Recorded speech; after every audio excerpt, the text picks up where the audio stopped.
Welcome to news cafe. నేను భాగ్యశ్రీ. వివిధ వార్తాపత్రికల్లో వచ్చిన ముఖ్య అంశాలు కనుక చూసుకుంటే ముందుగా ఈనాడు విషయం చూసుకుంటే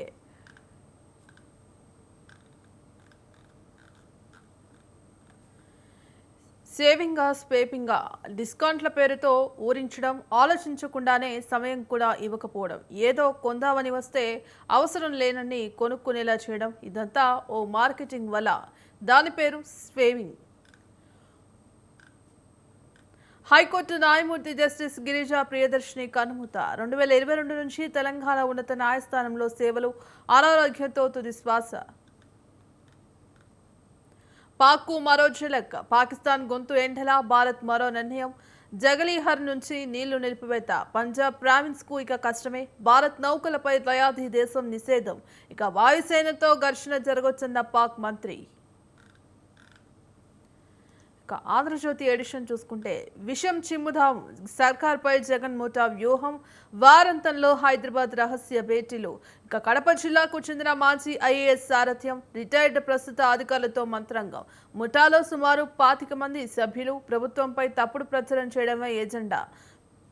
బ్యూరోక్రాట్ తెలివితేటల్ని వాడాలని నిర్ణయం. ఇక టికెట్ ఇస్తామనే హామీతో ఒక అధికారికి వల.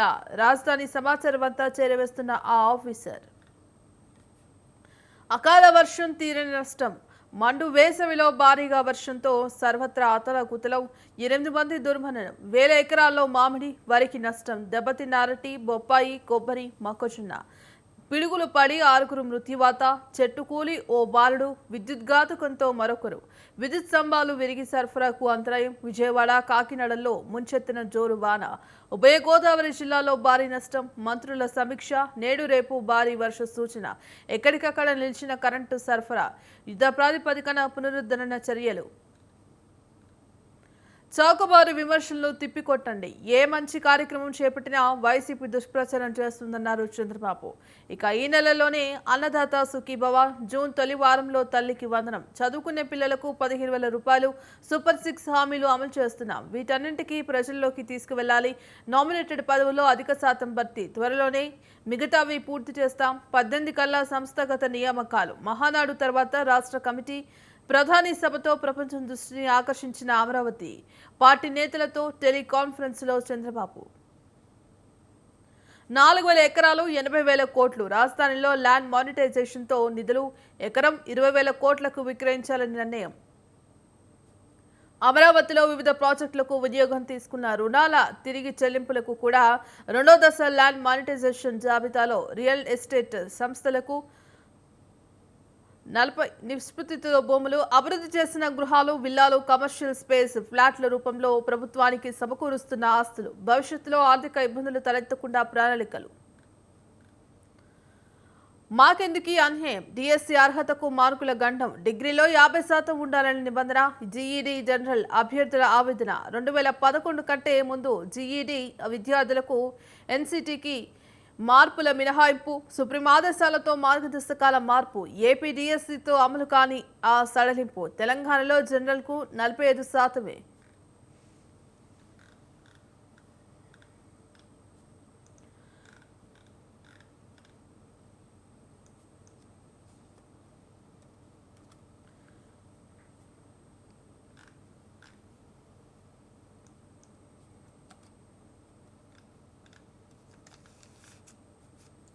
ఇక వివిధ వార్తాపత్రికల్లో వచ్చిన ముఖ్య అంశాలపై విశ్లేషణ అందించడానికి పొలిటికల్ అనలిస్ట్ నరేందర్ గారు ఉన్నారు. నరేందర్ గారు నమస్తే అండి.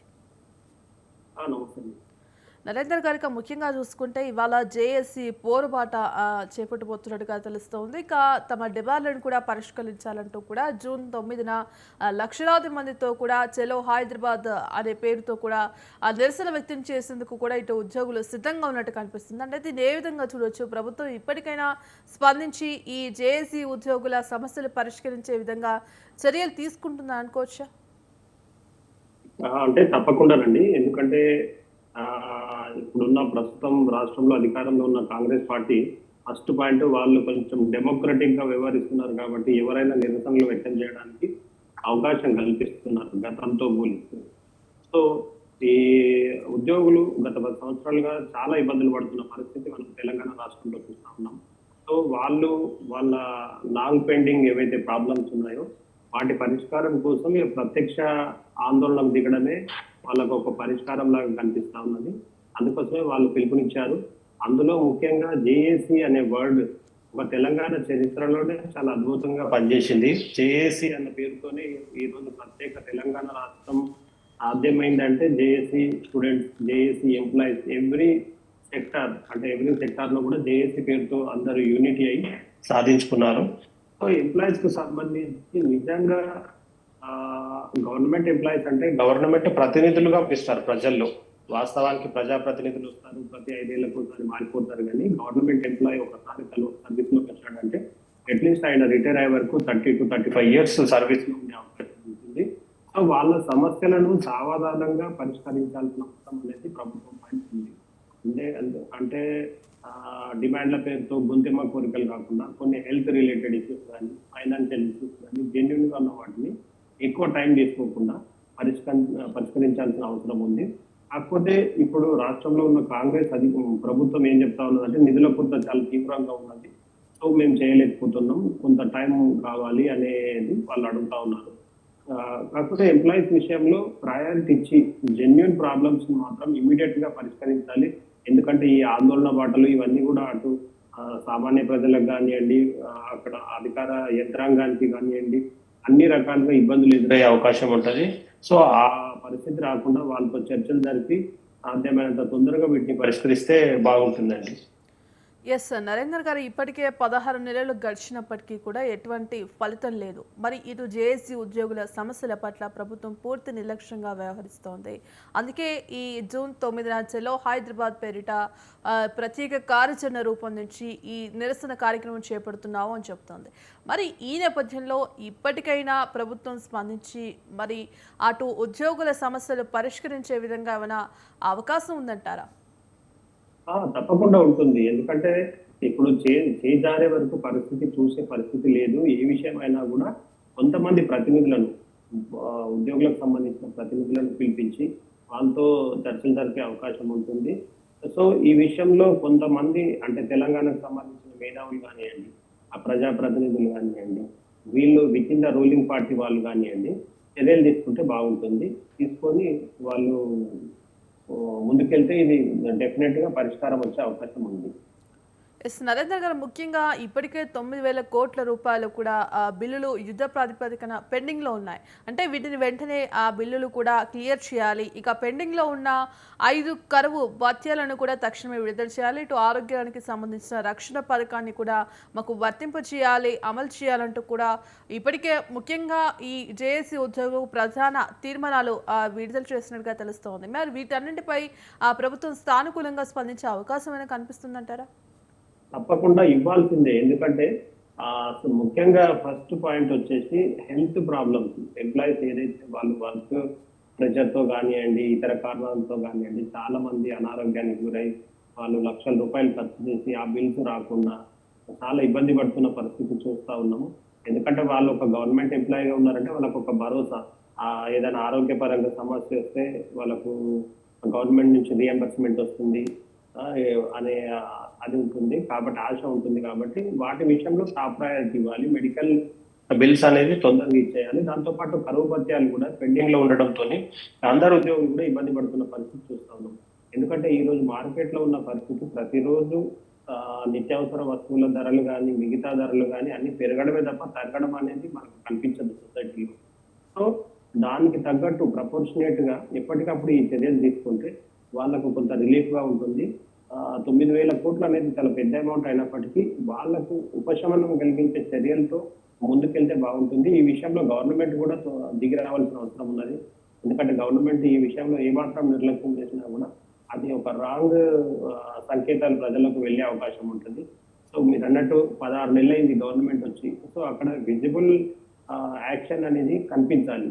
వాళ్ళు అంటే నిజంగా వీళ్ళకు పలానా సమస్య ఉంటే పరిష్కరించాలని. అంటే అకారణమైన ఆలస్యాలు కానీ, నిర్లక్ష్యం కానీ, అలసత్వం కానీ ఇట్లాంటివి ఏం కనిపించడానికి వీలుండొద్దు. ఎందుకంటే గవర్నమెంట్ ఎంప్లాయీస్ విషయంలో ప్రయారిటీ ఇవ్వాల్సిన అవసరం ఉంది. ఎందుకంటే మళ్ళీ గవర్నమెంట్ ఎంప్లాయీస్ కూడా కొంత కాన్ఫిడెంట్ గా ఉండేది కాంగ్రెస్ గవర్నమెంట్ లోనే ఎక్కువ కనిపిస్తారు. వాళ్ళంటే కాంగ్రెస్ అంటే ఎంప్లాయీస్ కు ప్రయారిటీ ఇస్తుంది. ఎందుకంటే వాళ్ళు నిజమైన అంటే ప్రభుత్వానికి ప్రతినిధులుగా ప్రజల్లో కనిపిస్తారు అనే భావన కాంగ్రెస్ పార్టీలో కనిపించేది ఇదివరకు. మరి అది నిజం అనేది ఇప్పుడు వీళ్ళు మూవ్ అయ్యే దాన్ని బట్టి ప్రూవ్ అయ్యే అవకాశం ఉంది. మరి ఇప్పటికే ప్రభుత్వం కూడా అటు 5 లేదా 6 తేదీల్లో చర్చలకు రావాలని కూడా చెప్పి ఇప్పటికే పిలుపునిచ్చిన పరిస్థితి కనిపిస్తోంది. మరి ఈ చర్చల్లోనైనా ఇప్పటికే ప్రభుత్వం ఇటు ఉద్యోగుల సమస్యలు పరిష్కరించే దిశగా అడుగు వేస్తుందా? అంటే చర్చలకు జేఏసీ ఉద్యోగులు వెళ్తారు. మరి ఈ చర్చల్లో సానుకూల అంశాలు ఏమైనా ఉండే అవకాశం ఏమైనా ఉందా? తప్పకుండా ఉండే అవకాశం ఉంది. ఎందుకంటే ఇంత పెద్ద ఎత్తున ప్రోగ్రామ్ పిలుపునివ్వడం ఇదే మొదటిసారి. బహుశా తెలంగాణ పుట్టిన తర్వాత అని కూడా అనుకోవచ్చు ఈ ప్రోగ్రాము. ఎందుకంటే అప్పుడు ఉద్యమం రాష్ట్రం కోసం జరిగింది ఉద్యోగుల రూపంలో ఉద్యమం తప్ప ఇప్పుడు మళ్ళీ ఇంత పెద్ద ఎత్తున జరగడం అనేది ఇదే మొదటిసారి. ఖచ్చితంగా ఎక్స్పెక్ట్ చేయొచ్చు ప్రభుత్వం నుంచి సానుకూల స్పందన ఉంటుందని. ఈ వీళ్ళని చర్చలకు పిలిచినప్పుడు ఒక సానుకూల వాతావరణంలో అంటే అవి కూడా విఫలం కాకుండా వాటిని పరిష్కరించాల్సిన అవసరం ఉన్నది. అంటే ప్రాక్టికల్ కు దగ్గరగా అంటే జెన్యున్ గా అంటే వాళ్ళు అంటే గవర్నమెంట్ ఆర్థిక పరిస్థితి ఏంటి, వీళ్ళ డిమాండ్స్ ఏంటి, వీళ్ళకి ఇమ్మీడియట్ గా కావాల్సిన రిక్వైర్మెంట్ ఏంటి అనే దాని విషయంలో చర్యలు తీసుకుంటే అంటే ఒక రిజల్ట్ వస్తుందనే హోప్ అయితే ఉంది. ఒకవేళ అది ఏమాత్రం తేడా వచ్చినా కూడా ఒక నెగటివ్ ఇంప్రెషన్ అనేది రావడము ప్లస్ ఎంప్లాయీస్ కూడా చాలా ఇబ్బందులు పడడం అనే పరిస్థితి కనిపించే అవకాశం ఉంది. ఎస్ నరేందర్ గారి మరో అంశం చూసుకుంటే ఇప్పటికే సర్కార్పై జగన్ ముఠా విషం చిమ్మే ప్రయత్నాలు అయితే చేస్తోంది. మరి వారాంతంలో ఇప్పటికే కొంతమంది సభ్యులతో కూడా ఇటు జగన్ రహస్య భేటీలు కూడా నిర్వహిస్తున్నారు. సర్కార్ని ఏ విధంగానైనా ఎండగట్టాలి, సర్కార్పై దుష్ప్రచారం చేయాలనే ప్రయత్నాలు కూడా చేస్తోంది. మరి ఇది ఎంతవరకు వాస్తవం అంటారు? అంటే అంటే వాళ్ళు యాజ్ ఏ అపోజిషన్ పార్టీ అంటే వాళ్ళు అపోజిషన్ హోదా లేకున్నా కూడా వాళ్ళే అపోజిషన్ లో ఉన్న పార్టీ కాబట్టి డెఫినెట్ గా వాళ్ళ ఉనికి కోసమైనా వాళ్ళు ముందుకెళ్లాల్సిన అవసరం ఉంది. కాకపోతే దాన్ని ఒక ముఠాలాగా అంటే నిజంగా ప్రజల దృష్టిలో అధికార పక్షం ప్రతిపక్షం రెండు కూడా ఈక్వలే. ఎందుకంటే అధికారం అంటే బాధ్యత ఉంటుంది, ప్రతిపక్షం అంటే వాళ్ళు ఏదైనా తప్పుదారిలో వెళ్ళినా వాళ్ళు ఏమైనా మిస్టేక్స్ చేసినా దాన్ని తీసుకోవాల్సిన బాధ్యత ప్రతిపక్షం మీద ఉంటుంది. అంతే తప్ప గుండుగుత్తగా ప్రభుత్వం చేసిన ప్రతి పనిని వ్యతిరేకించడం కానివ్వండి అది అనేది కరెక్ట్ కాదు. ఎందుకంటే ఆ రోజులు పోయాయి, పాత రోజులు. ఇప్పుడు ప్రతిపక్షం అంటే 100% వ్యతిరేకించడమే ప్రతిపక్ష బాధ్యత. ప్రభుత్వం అంటే 100% అందరినీ నోర్లు మూయించడమే ప్రభుత్వ బాధ్యత అనే రోజులు మనకు కనిపిస్తా ఉన్నాయి చాలా చోట్ల. ఆ విధంగా కాకుండా జగన్ గారు నిజంగా ప్రజలు ఎదుర్కొనే సమస్యలను వెలుగులోకి తీసుకొచ్చి వాటిని పరిష్కారం కోసం కృషి చేస్తే యాజ్ ఏ ప్రతిపక్ష పార్టీగా దాంట్లో తప్పులేదు. అంతే తప్ప ఒక ముఠాగా ఏర్పడి దుష్ప్రచారం అంటే ప్రభుత్వం ఏం చేసినా దాన్ని తప్పుదోవలు అంటే ప్రజలకు తప్పుడు సంకేతాలు వెళ్ళేటట్టు ప్రచారం చేయడం అనేది అది ఎట్టి పరిస్థితుల్లో అంటే సమర్థించదగ్గది కాదు. ఈ విషయంలో కొంతమంది సీనియర్ అధికారులు కూడా ఇన్వాల్వ్ అవుతున్నట్టు, కొంతమంది మేధావుల ముసుగులో ఉన్న వ్యక్తులు కూడా ఇన్వాల్వ్ అవుతున్నట్టు కూడా వార్తా కథనాలు వెలువడతా ఉంది. కాబట్టి ఈ విషయంలో ఎందుకంటే అది ఒక రాష్ట్ర భవిష్యత్ దృష్ట్యా, ఎందుకంటే రాష్ట్రం విడిపోయిన తర్వాత అక్కడ ఉన్న ఆర్థిక పరిస్థితి కానివ్వండి, అక్కడ ఉన్న రాజకీయ పరిస్థితి కానీ కొంత సంక్లిష్టంగా తయారైన పరిస్థితులు మనం చూసాం కొన్ని రోజులుగా. సో అట్లాంటి పరిస్థితుల్లో ఈ ఒక నిర్మాణాత్మక ధోరణి వివరించాలి తప్ప ఒక ఫ్యాక్షనిజం ఒక మూటా లాగా అట్లా కాకుండా చేసి, ఎందుకంటే దానికి వ్యతిరేకత అనేది ప్రజల నుంచి వస్తుంది.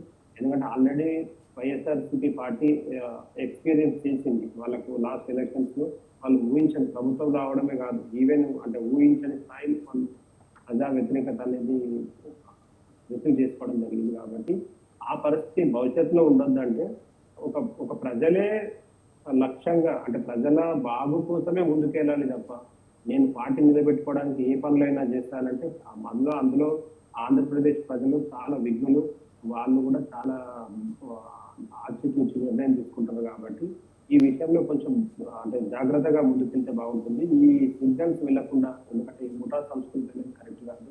ఆ దుమ్మెత్తి పోయడము ప్రభుత్వాన్ని అదే పనిగా చేయడం అనేది కరెక్ట్ కాదు అనేది అయితే ఒక అంశం.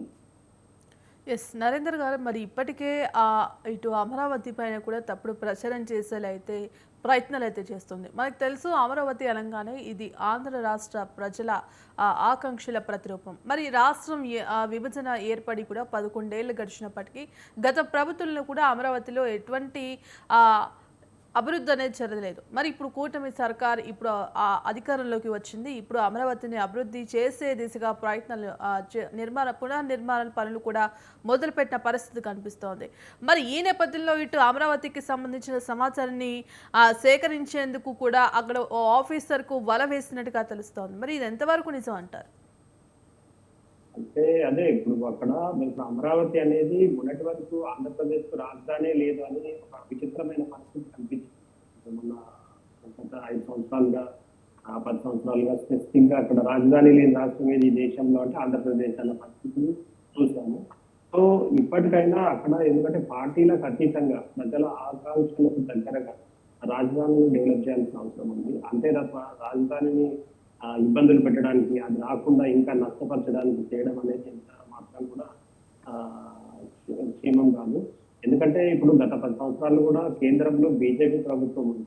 బీజేపీ ఉన్నప్పుడు మొదటి 5 సంవత్సరాలు చంద్రబాబు గారు కూడా వాళ్ళతో మిత్రపక్షంగానే ఉన్నారు. రెండోసారి జగన్ గారు కూడా ఇండైరెక్ట్ గా సెంట్రల్ గవర్నమెంట్ తో పాజిటివ్ వేలోనే ఉన్నారు. ఇప్పుడైతే కంప్లీట్ ఎన్డీఏలోనే భాగస్వామ్యం తెలుగుదేశం. ఇంతకంటే సువర్ణ అవకాశం ఆంధ్ర ప్రజలకు రాదు. ఎందుకంటే కంప్లీట్ డిఫరెన్స్ ఉందనుకోండి సెంట్రల్ గవర్నమెంట్ తో, అక్కడ డెవలప్మెంట్ జరగడానికి అవకాశం ఉండదు. ఎందుకంటే ఇప్పుడు సపోజ్ పక్కన ఉన్న తమిళనాడు ఉంది, అక్కడ వాళ్ళు డైరెక్ట్ గా ఎన్డీఏతో ఫైట్ చేస్తారు, వాళ్ళు యూపీఏలో ఉన్నారు. అది ఊహించలేము అక్కడ ఎక్స్పెక్ట్ చేయడానికి. కానీ ఇంత పాజిటివ్ వే ఉన్నప్పుడు అక్కడ డెవలప్మెంట్ కి అవకాశం ఉండాలి తప్ప అక్కడ అధికారులను నియమించి అక్కడ వేరే ఎవరో వ్యక్తులను పెట్టి దానికి అడ్డం పడడం అనేది కరెక్ట్ కాదు. ఎందుకంటే జగన్ గారి దృష్టిలో అమరావతి ఒక్కటే రాజధాని కాకపోవచ్చు. ఎందుకంటే ఆయన 3 రాజధానులు అనుకున్నారు. 3 రాజధానులు అనుకున్నారు. ఆయన అధికారం నుంచి పక్కకు వెళ్ళాల్సి వచ్చింది. సో అక్కడ ప్రజలు ఎందుకంటే మొదటి నుంచి కూడా ఒక క్లారిటీ, సరే అమరావతి ప్లేస్ అనేది సూటబుల్ అనే ఆకాంక్ష అనేది అక్కడి నాయకుల్లో కానీ అక్కడి ప్రజల్లో కానీ ఉంది. సో దాన్ని డెవలప్ చేయాల్సిన అవకాశం ఉంది. సో ఈ విషయంలో ఇప్పుడున్న ప్రభుత్వం కూడా ఎవరైనా రాజధానికి సంబంధించి ఇబ్బంది కలిగిస్తే ఈ పరిస్థితుల్లో సహించకూడదు. ఎందుకంటే టాప్ ప్రయారిటీ వరకు ఏది ఆంధ్రప్రదేశ్ లో అంటే ఫస్ట్ రాజధానిని డెవలప్ చేయడమే. ఎందుకంటే ఒక చక్కని రాజధాని అక్కడ కనిపిస్తేనే ఆ రాష్ట్రానికి చాలా క్షేమకరం, ప్రయోజనకరంగా ఉంటుంది.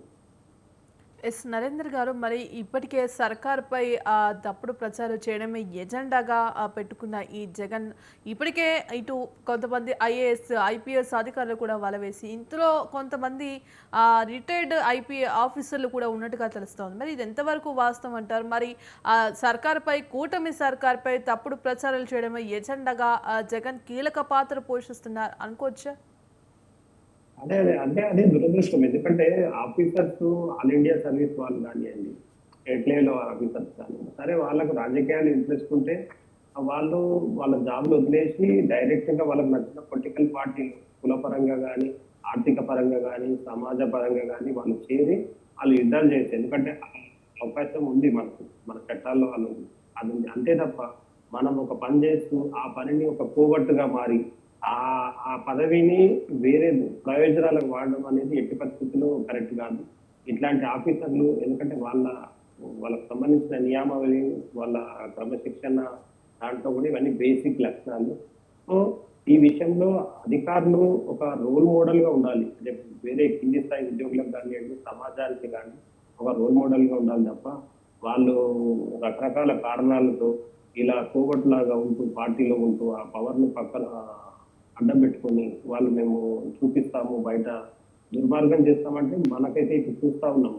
ఏం చేసినా కూడా ఇన్స్టెంట్ రిజల్ట్ అనేది లైఫ్ లో కనిపిస్తా ఉన్నది. ఎందుకంటే అది మళ్ళీ తర్వాత కాదు, అది ఎప్పుడో ఒకసారి చూస్తేనే ప్రతి కేసులో చూస్తా ఉన్నాం మనం. వాళ్ళు ఎంత తప్పుదారిలో పోతే అంత ఇబ్బంది పడే పరిస్థితి కూడా ఉంది.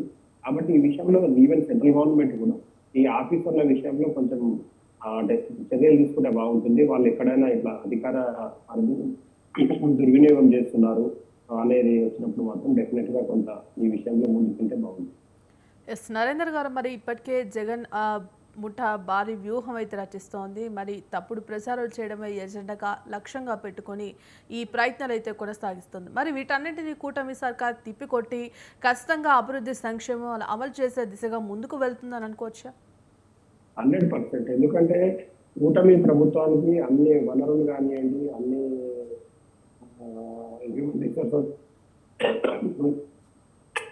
హ్యూమన్ రిసోర్సెస్ కానీ అన్ని అందుబాటులో ఉన్నాయి వాళ్ళకు. వాళ్ళకు అంటే వాళ్ళని సపోర్ట్ చేసే వ్యక్తులు నాట్ ఓన్లీ ఇన్ ఆంధ్రప్రదేశ్, దేశంలో కానివ్వండి, ప్రపంచంలో కానివ్వండి, అదృష్టవశాత్తు తెలుగుదేశం పార్టీకి ఉన్నాయి అట్లాంటి వ్యక్తులు, అభిమానులు కానివ్వండి, మద్దతుదారులు కానివ్వండి, తెలుగుదేశం పార్టీకి ఉన్న త్రూ అవుట్ ద గ్లోబ్ ఉన్నారు వాళ్ళు. సో వాళ్ళు డెఫినెట్ గా వీటిని ఎదుర్కోవడంలో సఫలమయ్యే అవకాశం ఉంటుంది. ఎందుకంటే మొన్నటి అసెంబ్లీ ఎలక్షన్స్ లో, పార్లమెంట్ ఎలక్షన్స్ లో చూసాము వాళ్ళు ప్రజల మద్దతును ఎట్లా కూడగట్టగలిగారు, ఎట్లా ఆ, అధికారంలోకి రాగలిగారని. కాకపోతే ఈ విషయంలో వాళ్ళు కూడా కొంత వాళ్ళు చేసే ఏదైతే వాళ్ళు అడ్డుకునే చర్యలు తీసుకునేవి కూడా కొంత న్యాయంగా, కొంత కన్స్ట్రక్టివ్ వేలో ఉంటే ప్రజలకు ఒక మంచి సంకేతం వెళ్ళే అవకాశం ఉంటుంది. సో ఈ విషయంలో ఎక్స్పెక్ట్ చేయొచ్చు, ఎందుకంటే వాళ్ళు చర్యలు తీసుకునే అవకాశం డెఫినెట్ గా ఉంటుంది. రైట్, థ్యాంక్ యూ అండి నరేందర్ గారు. ఇక వివిధ వార్తాపత్రికల్లో వచ్చిన అంశాలపై విశ్లేషణ అందించినందుకు ధన్యవాదాలు. ఇక ఇది వాళ్ళ న్యూస్ కేఫ్. కీప్ వాచింగ్ స్వతంత్ర.